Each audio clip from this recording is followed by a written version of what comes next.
Hey guys, it's the Dutch Sandwich. I'm going to be reviewing a watch I've actually had for over a year now, and I just haven't gotten around to reviewing it. I don't know why, because this was literally my Grail watch. I mean, it is my Grail watch. So I remember seeing this watch in a video that John Mayer did with Hodinkee, and he took two watches on tour. I'm sure you guys have watched the video at least once, like I have. He takes two watches on tour. He takes this one, and he takes the Patek Travel Time. I remember, I think that was the first time I've ever seen this watch, and I was like, man, this Rolex GMT Batman that's my Grail watch, and it's besides the Casio that I posted a review on a couple weeks ago. This is the last watch that I've purchased. It's the last or the most recent high-end watch that I've purchased. It's kind of changed the way that I view my collection, I guess. Kind of capped it off, so to speak, for right now. Not saying I don't want more watches.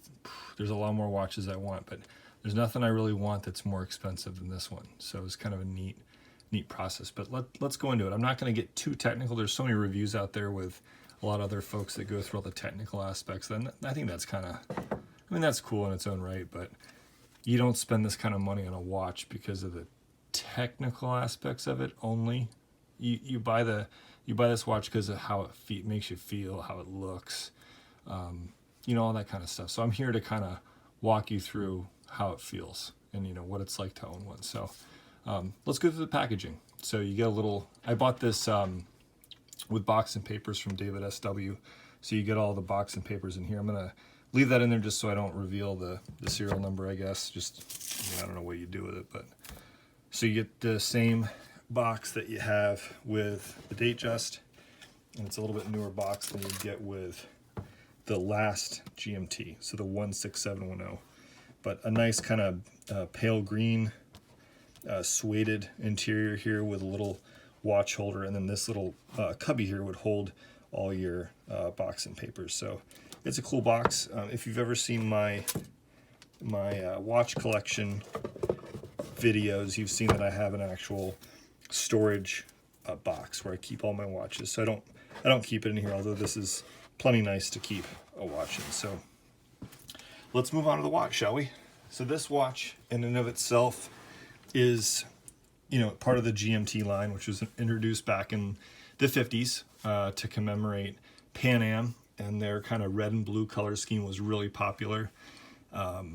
My family was in aviation, actually still is, but so aviation is kind of a cool thing in my family, I guess, just because a lot of people in my family work in that industry. So this watch is the most recent iteration. It's the first one with the ceramic bezel, and it's got polished and brushed links here on the bracelet, as opposed to previous ones that was all polished. So this one goes brushed, polished, brushed, whereas the previous ones were just brushed. And I'm gonna use my old 16710. This is from 2005. This one, you can see how the whole link here is is brushed, and then this one has that polished center link. So already, this is a little bit more flashy. It's going to reflect more light. It's going to be a little bit more prone to scratches. It's more of a delicacy, I guess, whereas this one's going to be a little bit more. It's going to hide the scratches a little bit better. So I'll keep coming back to this one as we go through because I think it's important. But okay, so this one's got the newer movement as compared to the 16710. This 116-710, the BLNR is what the technical name for it. It's got the 3186 movement, which is a newer movement than what's in my Pepsi right here. It's got the parachrome hairspring, which a lot of people love because it's a little bit easier to set the GMT hand. So you've got the GMT hand here is blue, and then you've got your regular Mercedes hour hand and your minute hand there. And then on this watch, on my Pepsi, I picked like the worst time to show you guys this. I'm sorry, but it's red. You can't see it, but it's definitely red. The GMT hand. Oh well. So you've got the rehat, which is the angle between where you can see the bezel and the dial. it's angled and it's going to say Rolex over and over again to prevent replicating it. And then on the bottom, it's actually got the serial number in there in the rehot. Whereas this one, the old 16710, it's just kind of straight down. So a little bit of a difference there, but it's kind of a neat thing. I believe, I think I read it somewhere, this is the first watch ever to have 2 different color ceramics on the bezel itself. So I think this Batman has the award for that.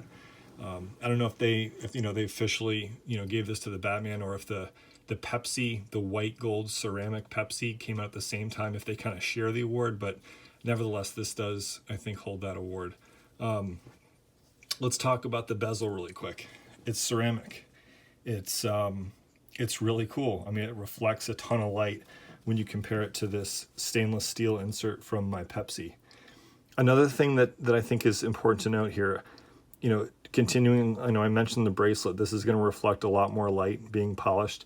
The ceramic bezel reflects a lot more light than the stainless Pepsi insert does.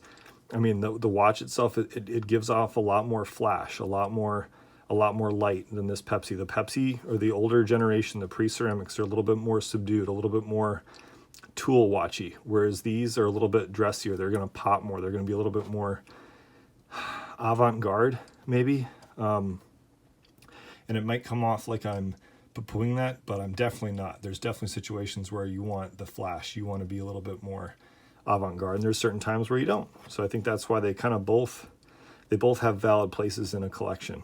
Another part that makes this a little bit flashier is the size. So you're probably like, hey, Dutch Sandwich, they're both 40 millimeters. You're wrong.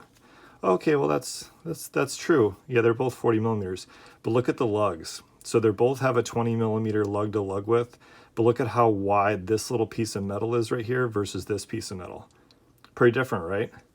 And it wears a lot different because of that lug width, or those flared lugs. Oh, and the clasp on the new one's way better. So that's my review on the clasp. But let's do a wrist shot here. The Dutch Sandwich has a 7-inch wrist. I've always had a 7-inch wrist. So if you watch another video and I'd forget to mention it's 7 inches, it's still 7 inches. But look at that. Look at the size there. I think that's a pretty darn good fit. 7 inches, pretty much right on the money. So, I mean, it just fits like a glove. The clasp I like better than I do the clasp on this one. This one's just a little bit more flimsy. We'll go with flimsy. This one's just more solid, I wish we could take, for like an everyday, I wish we could take the solidness and the lug width and everything of this one and move it over to this one so that I could have the more subdued look whenever I want, but have like the beefy, robust clasp and all that stuff from this one. So that would be kind of like my dream combo. But another cool thing that I think we should look at, since I've got both the watches right here, is the Lume. So the Lume on this one is different than the old one, and I want to show you guys that right now. All right, so the Batman is on the left and the Pepsi's on the right. You see that? You got that way more blue pigment on that Batman versus the older Super Luminova on the right.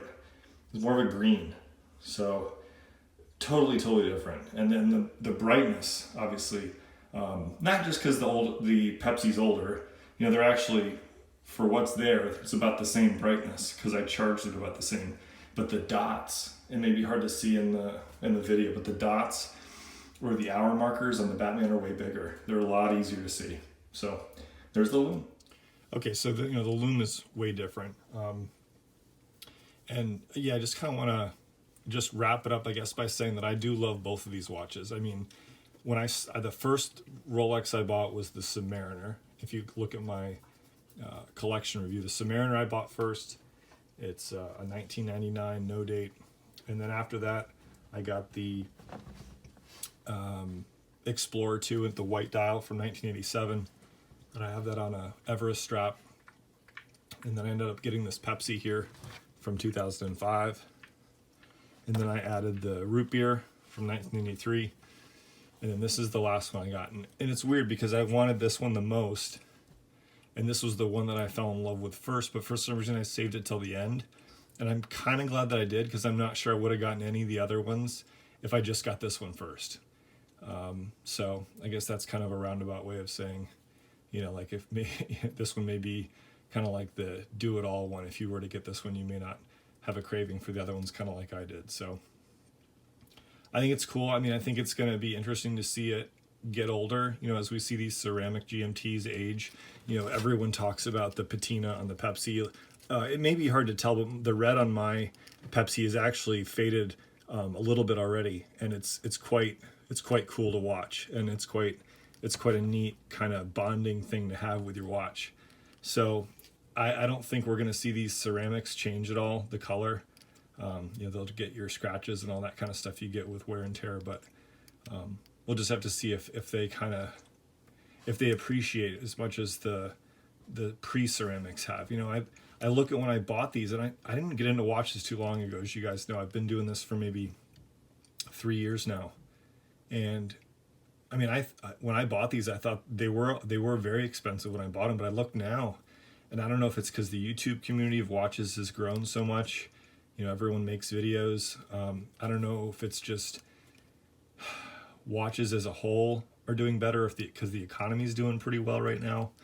But the prices on these have gone up so much. I mean, I don't remember exactly what I paid for this, but I don't think you can find these used for under 10,000 now.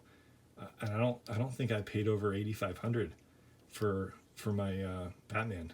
And my Pepsi, I think that these are pretty much the same, and I got this one with box and papers, I think, for 75. So I'm really, I guess, glad that I got into it when I did, because if I were to ever want these again, I wouldn't want to spend that much more. It seems kind of nuts. So yeah, if you guys can find a good deal on these still, I mean, that's great. Or maybe there's a bubble that's about to burst, and then you'll get them for a great deal. So anyways, I appreciate you guys watching as always, and feel free to let me know if you have any comments down below.